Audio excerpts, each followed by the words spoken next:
I'm really happy to be here in Dubai and at Education 2.0.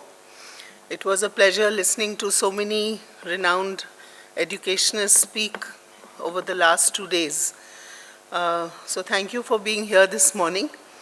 I'm Anjlee Prakash from Learning Links Foundation, and I will share my experience with you about our organization and what we have learned and experienced during the pandemic, and how the lessons that we have learned, some very important lessons, how they are going to roll into our future programs and interventions that we do in education.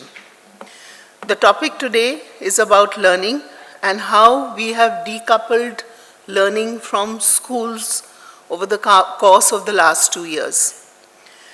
As we all know, learning can happen anywhere. It can happen anytime. It can happen through any medium. But as long as we have the right mindset and as long as we create a learning ability in our students, in our communities, and in our systems, it is only then that we can have resilience not only in our students but in our education systems as well. Our journey with understanding of learning systems, learning beings, and learning ability began 20 years ago when we started Learning Links Foundation with a vision to foster purpose and progress by unlocking lifelong learning.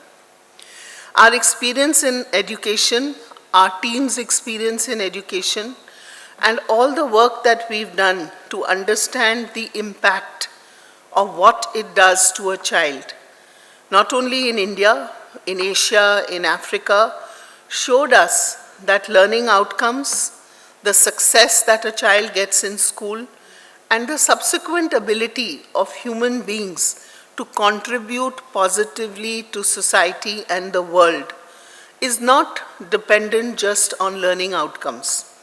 A lot of our education systems keep focusing, what are the marks, what are the grades, what have the children learned, are they grade level learners?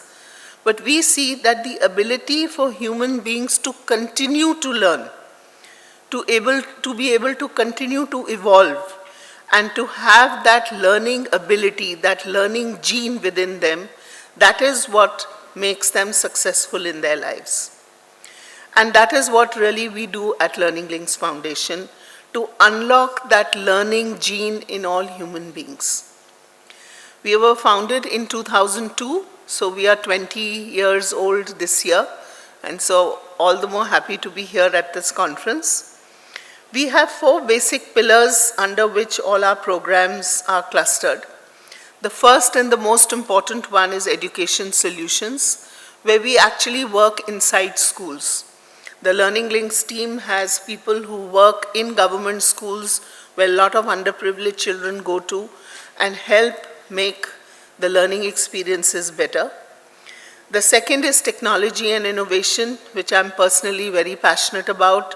There's a lot of new innovative things happening, and this vertical also supports all our other verticals. And the next is skilling and entrepreneurship, where we are working with a lot of women, girls, youth. And the fourth is research and advocacy. All the learnings of the above 3 verticals roll into that, where we actually measure our impact, learn from the data, and move forward. Another thing I'd like to share with you all is that a large part of the work we do under our Education Solutions division is with the underprivileged segment of society. The children are from families, they are from, first generation learners, families where parents are illiterate in a lot of cases. There is extreme poverty.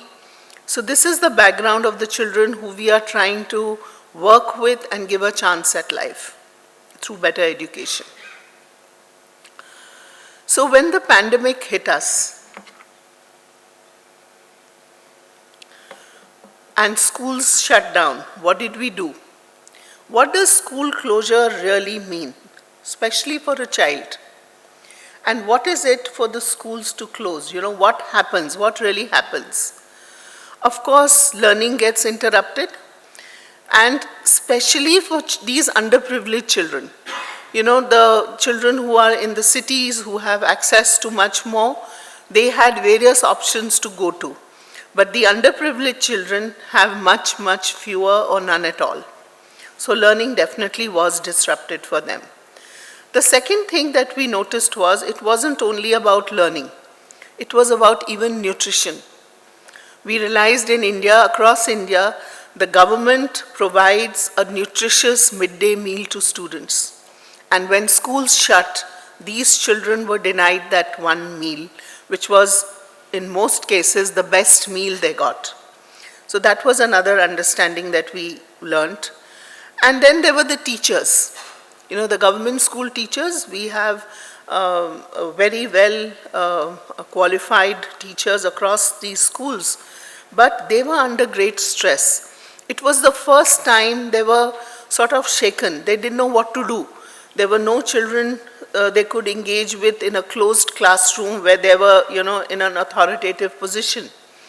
There were opportunities for them to go online, but they were not familiar with that space. So there was a lot of stress with the teachers as well. No teachers to have in, face-to-face contact with. How do they, where do they go from there? And then transitioning to distance learning, which was not easy. In some case it was possible, in some case it was not possible. This is the early months of the pandemic. And then there was the gap in childcare. Parents did have to move out to earn a living, and children were left at home alone. There was also a lot of violence, cases of abuse that were noted during these pandemic months. So all of a sudden we found that the children who we worked with closely, and these were like 1,25,000 children in the program that I'm focusing on today, large numbers, and suddenly the whole environment changed during the pandemic. And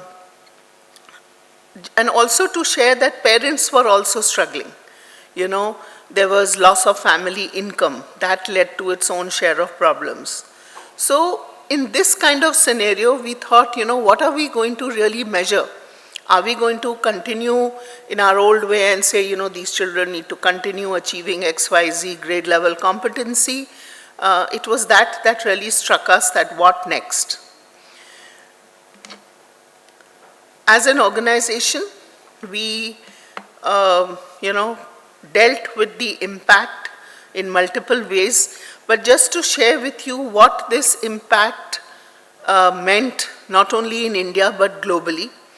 Our own research, we did a research for in the community where we worked with, across villages, across states, and we found that 50% of our teachers were feeling totally inadequate and didn't know what to do. 60% of the children we worked with didn't have any learning opportunity when things shut down. 42% of the children were not engaged in any kind of learning. So 23 months of closure, 600 days without, face-to-face contact with children, with teachers. So the students were also struggling. Globally, if you look at the UNESCO report, they very lightly said, and it's very chilling to hear, that 20 years of learning gains have been wiped out because of the pandemic lockdown. 100 million kids today are learning and reading deficit more than before. And if you look at the World Bank and the ADB report, an estimated loss of 1 to 2 grades which will never be recovered. It is there forever. And this meant that we have impeded the development opportunities for these children as well as decrease in earning potential. So this was the enormity of the impact that the pandemic had not only in India but across the world. And we huddled together and we thought, now what? How are we, going to cover this? Do we have 20 years to gain what we lost in 20 years? Will we always be 20 years behind? That was the big question in front of us. And then we thought, with all these learnings, Let us look at this as an opportunity to reinvent ourselves, to relook at how we can handle our children and continue their learning journey, and use these lessons of the pandemic to shape models that will take us forward. What's the next?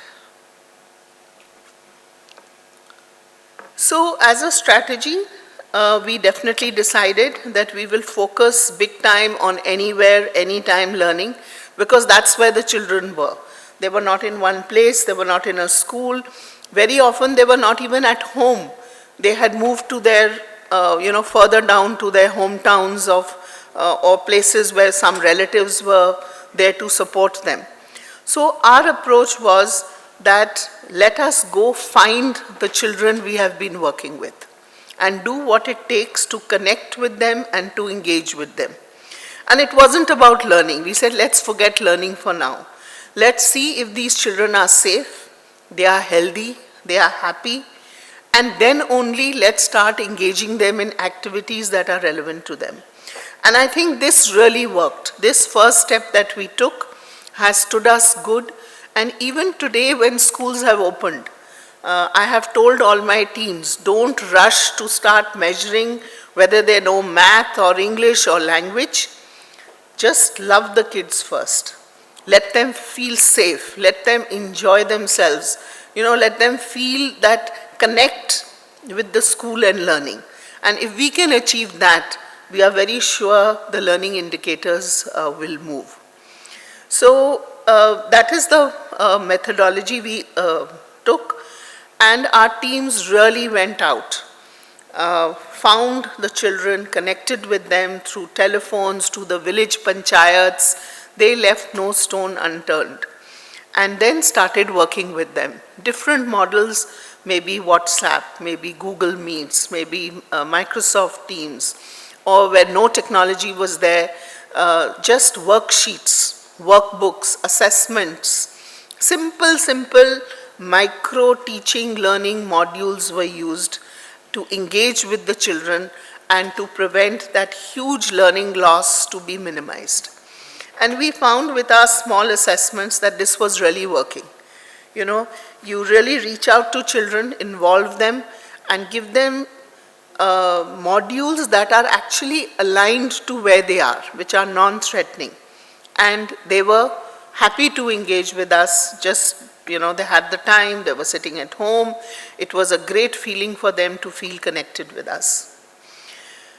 The other interesting thing was that as the community started opening up, the pandemic lockdown, the extreme lockdown started moving, schools were still closed. Then what? So we took the approach of having community learning centers.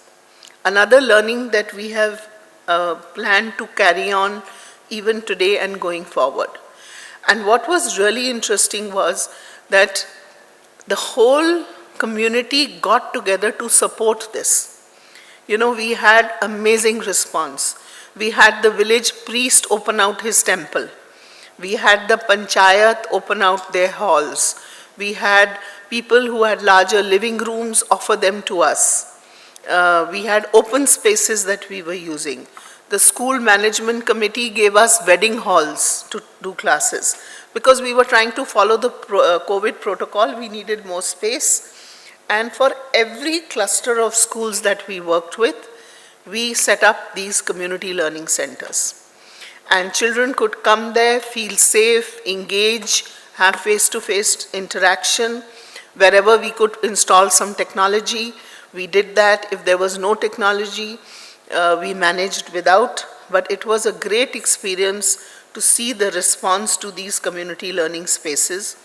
And I think for me, what was a bigger thing to celebrate was the involvement and ownership that the adults took for a child's learning. As I'm saying, these children are from underprivileged backgrounds. Parents would like them to go earn a living, have an extra income come into the house.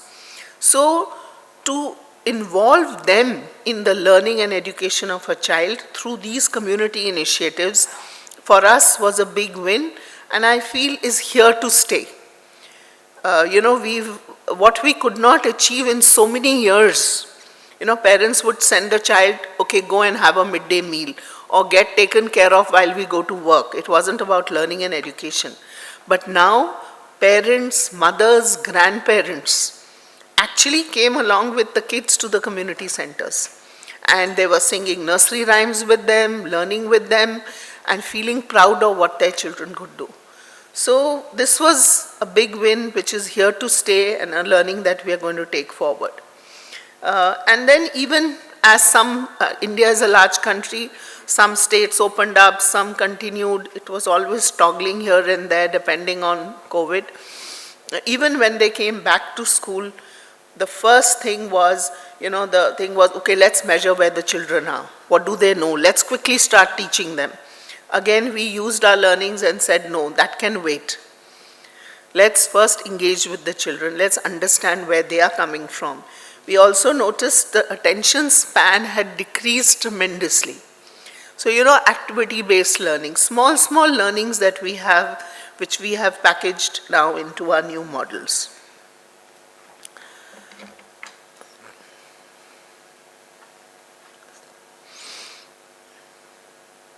And if you look at the outcome of all of this, as I've already said, having the families engaged, having children sort of own their own learning. Also, there were many cases, where a lot of peer learning was happening. Alumni came back to support, their schools and the younger students. So there were a lot of outcomes that we had as a result of this.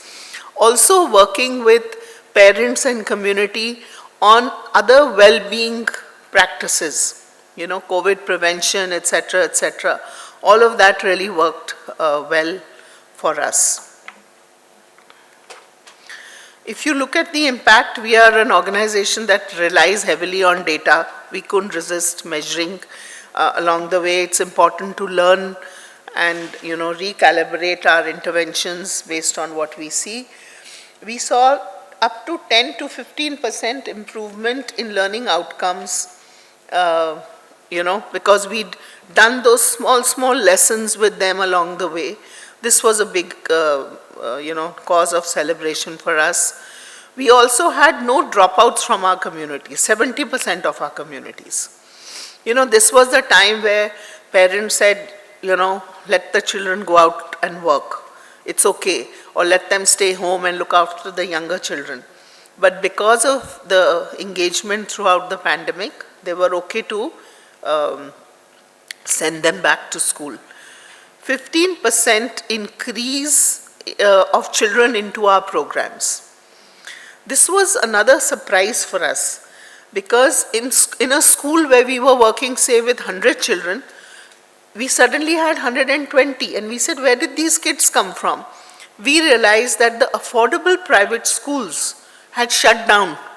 They have a business model, and they could not sustain, so they shut down. Those kids came back into our fold. Even when we opened the community centers, we opened it for our kids, the kids who we had been working with in schools, and we would see many more kids come to us. Because they found that, okay, so we opened it to anyone and everyone. Any child could come into our community center, not only kids who are in our programs. And then when they realized that there is, so much personalized attention, engagement happening, they came back into schools where we were working. And then the 600 community learning spaces that we have set up are now on their way to being sustainable and functioning on their own. They are volunteers, they are the panchayat leaders, they are the school management committee people. These centers are now on auto mode, and we are trying to make them more so that it's a way of learning, a learning hub in a village that will continue to grow. So what does all this mean? Beyond the pandemic. Beyond the pandemic, we've realized that the way to go is personalized learning. We don't want to be ever caught unawares, with something like a pandemic, we can't afford it.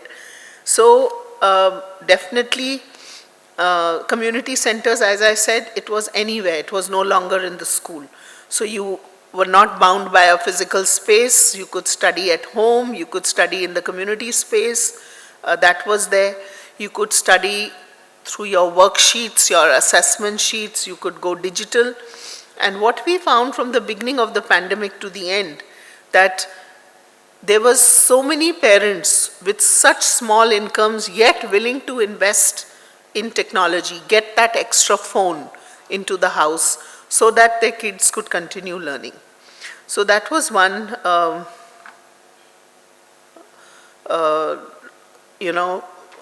change that happened during the pandemic. We saw children working together. We saw a lot of informal learning spaces come out. And that African proverb that it takes a village to raise a child is true. And then we thought that now let's start empowering the village to teach the child. And I think that is something again that we are focusing on, that the impact that a community can have, a long-term impact, much beyond. We are an NGO. How many schools and how many years will we work there? But if the community gets involved, it will be sustainable and last for children, for future generations as well. Digital tools started getting adopted, and we had parents call us in the evening. I've come back from work, now my child has the phone, can you take a class? So we have moved our working hours for our teams in different shifts. When the technology is available in the house, we need to be there for the child. And we have classes early morning. I know some of my teams tell me, in the morning, the first thing they used to do was boil the milk for the day. We don't even do that because the children are ready for class at 6 a.m. before the parents go out.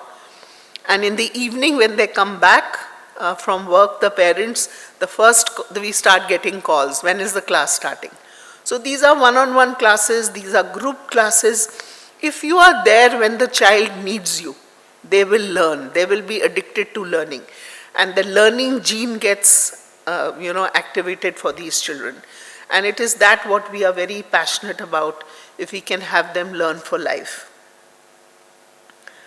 Also, a very important point which we discovered was that it was definitely the time to democratize content. You can't have content available, behind these paywalls and, not accessible to children. And what was interesting, a lot of content was there already. Children have curated content. They have made short videos because they got so used to seeing the teacher give them snippets. They were making videos of themselves, that today I did this like this, and we use that as content. And we've had some places where we have some 15,000 views of snippets that children have made. So that feeling that, we can do it is there now with these children. Moving on. So, 1 minute. Yeah. So the multi-pronged approach was here to stay. 1 second, did I go back?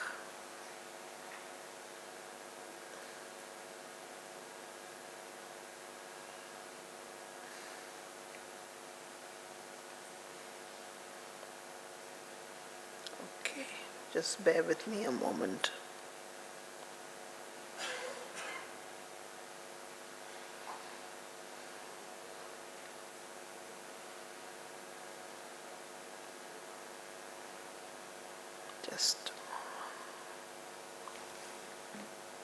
Okay, so a multi-pronged approach that we have now focused on is, once we have found our children, once they have started coming back to school now with the pandemic opening up, we have started focusing on grade 1 to 5 for foundational numeracy and literacy.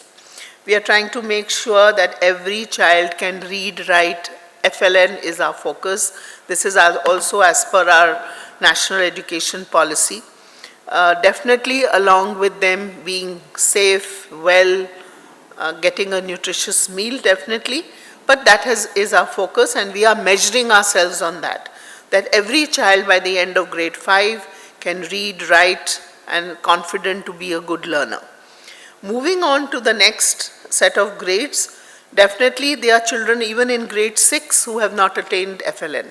So working with them, bridging that gap, and then moving on to more grade level learning indicators, because that is what will help them. And along with this, a strong social and emotional development curriculum and framework, which we are focusing on. Moving on from there to high school, we are working with these children to sort of give them the aspiration to become whatever they want to be. You know, a lot of career guidance, counseling. The volunteers from our donor organizations have been absolutely amazing.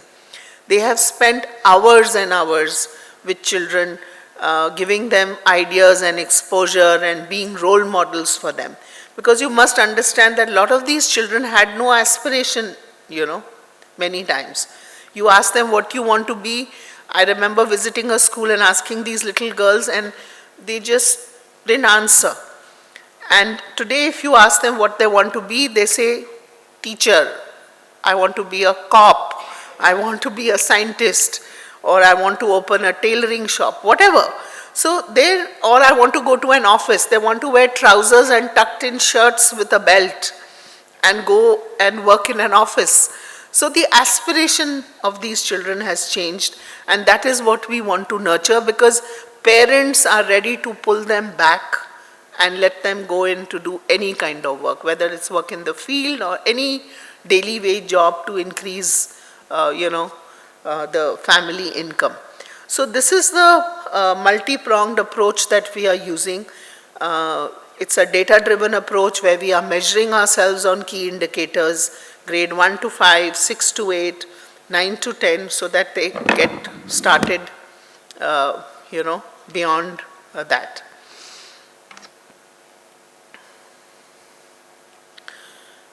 So the learning, to keep the learning ability of these children going, the number one thing that we have consolidated is content. Content not only for children, easy access to good content relevant to them, to their learning level. It's not one size fits all. The other thing I'm always amazed at what the pandemic has done is it is actually personalized learning. You know, earlier this personalized learning, what we thought was only with technology for more elite students, but it has now made it possible for us to have a personalized space for all children. Other than content, definitely focus on wellness, health, hygiene, life skills, because all of these are critical. Make the children more resilient. We cannot afford learning loss any further, regardless of what happens. Whether COVID happens or any other disaster happens, I think we are now more equipped and more resilient than ever before. And continue to make them excited, have them their own agency about it, and never have learning switch off again. So these were the components that we focused on for these children, and giving them, the content, the learning spaces, the support, the anytime, anywhere approach. And for this, we are very, very clear that we need partners, we need to collaborate. And as an organization, Learning Links has always believed in that. So be it with the government, be it with community, as I have shared, be it with student groups, be it with content creators, as I said, we are co-creating content, looking at data, and also to remove the stress from learning. That is really, really important. If we need to reduce stress from learning, because then only we can really help our children understand that we are actually learning beings by nature. Human beings are learning beings, and learning will become a part of their lives. So I'd also like to invite dignitaries in this room, or all those who hear the presentation, to come collaborate with us and contribute whatever you can to make this learning journey of our students more fruitful. Um, and that, I think, is the basic premise on which all our work at Learning Links lies. So let's make learning a way of life and continue to give these children a lifetime of opportunity. Thank you.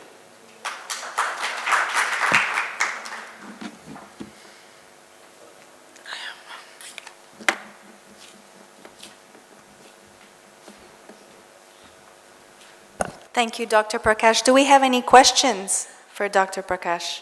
Yes, one question here. I have lots of questions. This is a very good presentation. Thank you very much. It's very informative. Let me just ask a few questions. When schools were shut down by the state in India to mitigate risk of COVID transmission, what did you have to do to mitigate risks from community learning? In one sense, if the school's saying we're shut because we don't want to spread COVID, but then you have all these community centers who are meeting with children, is that undermining? I'm just wondering how you mitigated that risk. That's the first kind of just general question. The second question is, in terms of your research, I'm wondering if, and maybe this isn't a data point you collected, if differential education, meaning if you had students of different ages, were grouped in ability rather than age, if that was a data point you collected on in terms of successes. Because in some ways, in most of the world, we group children on age, which doesn't group on ability, but all of a sudden when you have a classroom with different ages, you start seeing more of that peer-to-peer teaching, transferring knowledge. I didn't know if that was an aspect of your research, but it was just out of curiosity. Thanks. So to the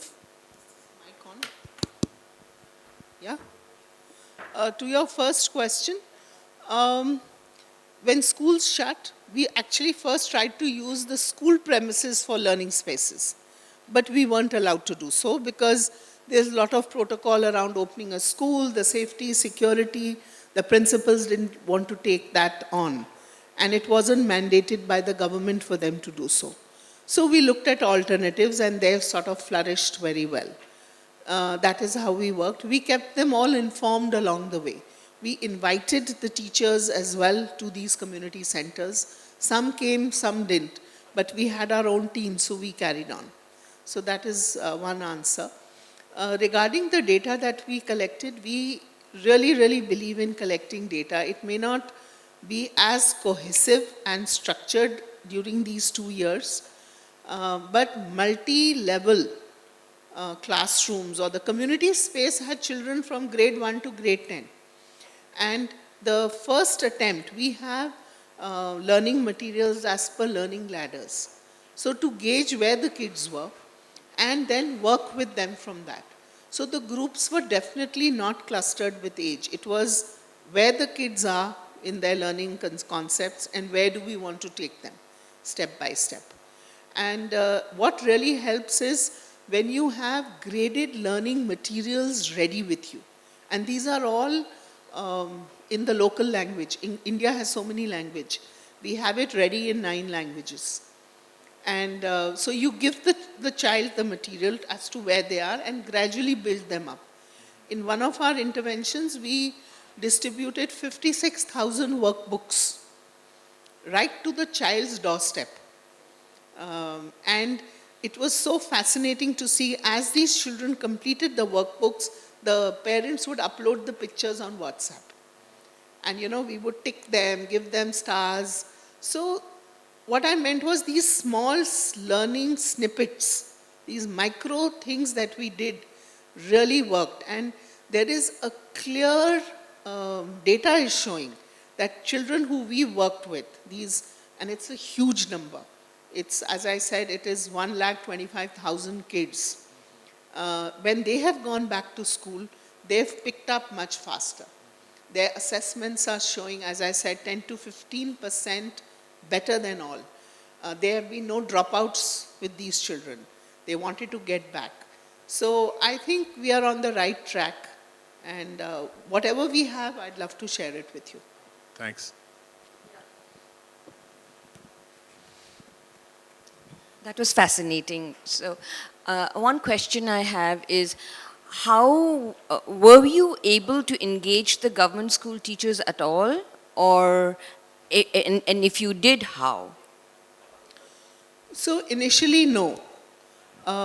Also, supposing if you are working in 10 schools, we have our teams going to these schools. They may not live in the same village.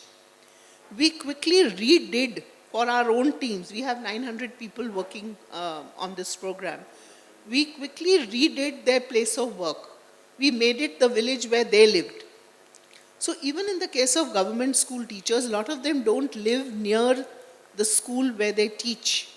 So to expect them to come, to expect them to leave their own homes when it's not mandated was too much to ask. And we had no authority to do that also. And it wasn't safe also. Even our teams suddenly had, the mandate to them was find 100 kids where you live. Get them to the community space and let's start working with them. Forget the school you reported to. Find kids where you are. So that worked very well and continues to work. But as things opened up, the principals are very, very appreciative. They have got today children that are ready for school, while other schools are having a tough time getting children settled in. Children are getting tired, we've noted. They don't even want to play long enough. Otherwise, you leave children in the sun, you have to pull them back in. So, yeah. Any more questions? One in the back? Ah, okay.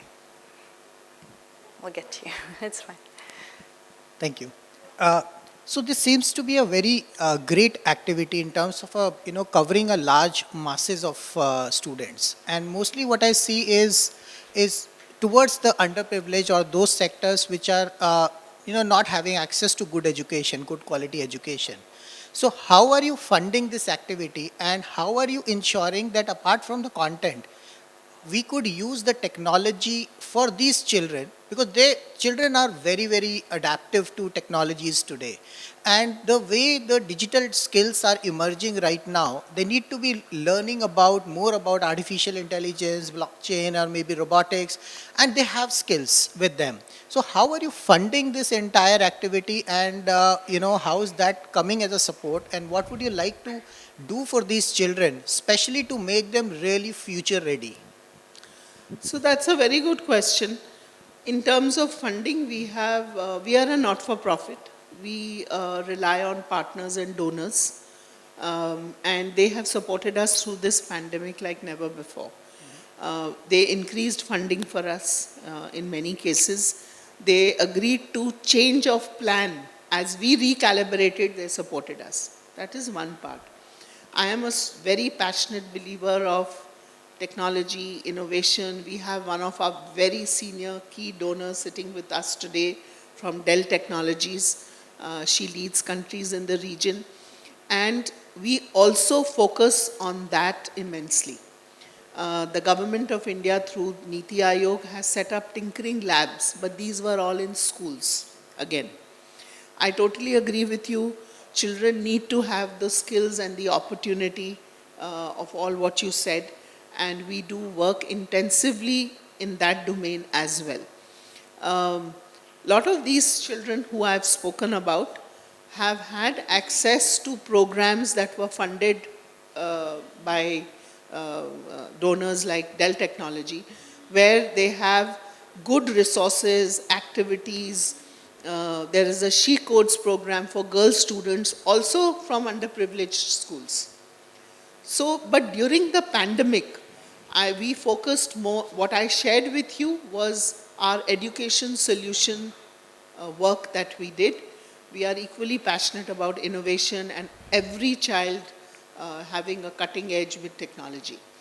So I would like to support and work on this initiative with you. So we at Bringle have this commitment that we always give 10% of our revenues to an NPO called Vardhan, And through that, we do a lot of these activities with the government schools and colleges, which is with free trainings. But the adoption of technology, because we at Bringle are very fully, committed, or I would say we have a complete ecosystem of education technology and the methodologies. So what I would want to, I'll definitely want to connect with you and see how we could partner with NPO Vardhan and with your organization, and how we could take it to the large population. I would say 70% of the population which is in tier 2, tier 3, or maybe rural or in tribal areas, and would want to work for a solution which can be accessible and locally available, because most of these places does not have internet connectivity as well. So how do you scale this up is need to be done. So I would like to work with you on that same. So let's connect offline. I on look that. forward to that. Thank you. Thank you so much. Any other question? Okay, go ahead. Mine's short. Thank you so much again. We work primarily in early childhood and primary schools. Us starting in the next year in secondary schools, one of the things that you mentioned was increasing attention span. And I'm just wondering, not so much what your technique or strategy is, but what your advice would be to a early childhood and primary school professional as myself when trying to tackle that same problem, per se, the attention span in students. So I can just share what we did. We've always looked at activity-based learning as a very, interesting pedagogy to use with children. But during these times, small activities that we gave them to do at home were done always with the help of everyone, with the children engaged. So there's no one right answer to what you've asked. You'll have to try a number of things. But give them activities that interest them. Don't straitjacket them only to the prescribed curriculum. A lot of time we focus activity-based, but the goal is finish this. Give student agency. If there is something that the child is interested in, the attention span will go up. And then once he knows how to sit and work on something fascinating, he will also do maybe a math which he may not find so interesting and spend more time. And I always tell my team, what is the rush? If they enjoy learning, they will learn. Ignite the learning gene in children, not tick off, they've achieved this learning outcome, that. What is the rush? And the way knowledge is changing and evolving, if we can excite them about learning, own their own learning, even the little ones.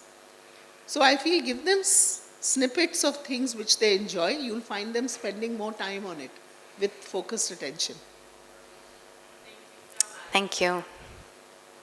All right, one last question before we move on. It's on. Yeah. My name is Sangeeta Devan. I'm a life coach and a Reiki healer, and I'm listening to you, and it's very interesting and it's very admirable, the work you're doing.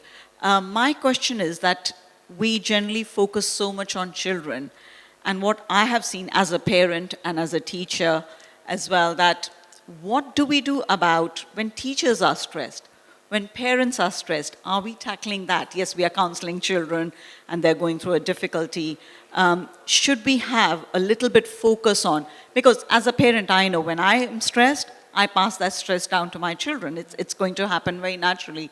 If a teacher is stressed, that's going to show up in their teaching abilities or tolerance or patience. So do you think there is a need to focus a little bit on that as well to bring the balance so the flow and the learning is a little easier? Not little bit, a lot. Okay. Teachers need all the support we can give them. Imagine a class of 30 children, all diverse backgrounds, all diverse learning abilities, different levels of learning, coming from varied homes. Imagine her or his or her role. We really need to help them because it is amazing what they do every day. I look at the corporate world and they say it's a VUCA world. I say, what more VUCA can you get than be in a classroom? You don't know what's going to happen next. So definitely I agree. Not little bit, lot of help and support needs to be given to teachers, principals. They are amazing. And parenting today is another ball game. So Well, I'm glad you agree. we can. I think she wants the stage now. But yeah, totally appreciate your question and can empathize. Yeah, no, I'm glad that you agree with it because I'm giving a talk at 314 Track 1 about how to co-create with the universe, and I'm talking about the stress on parents and Yes. how, it just goes. We think we can tell kids to be happy, but if we are not happy, how are kids going to be happy? So we need to focus a little bit more on our, learning as a parent as well. True. But I would love to collaborate with you and see if I can As help. we all say, we all are learning beings. Absolutely. So it doesn't matter whether you're a child or whether you're 60 or 80, whatever. We need to. Thank you so much. Very true. Thank you, Doctor. Thank you very much, Dr. Prakash.